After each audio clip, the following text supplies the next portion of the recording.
Hey guys, General Mechanic right here. Today I got a video where I'm gonna show you. This is a 2004 Ram 1500 4.7, and as you can see, we had to replace this head.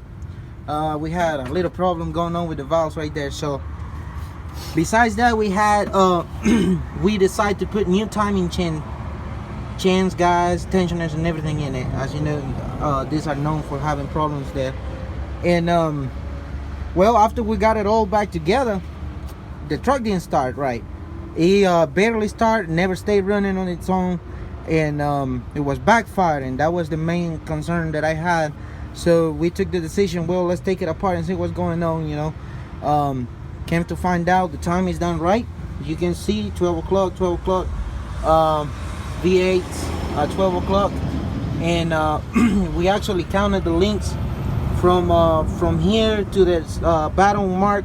We got exact the same length from the painted ones from the new chins. So the time is done right, but I'm gonna tell you what's going on, and this is something I want to share with you guys.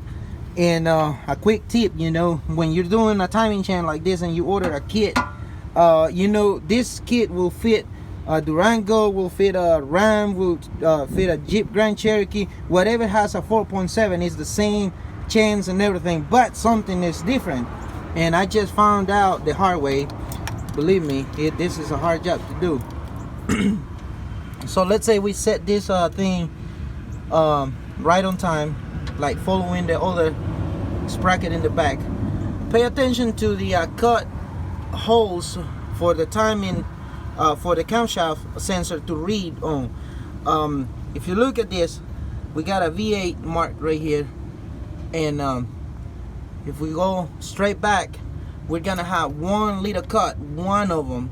And now if you look at the new one, go straight back, you got two cuts. So that's gonna be two different readings for the camshaft position sensor.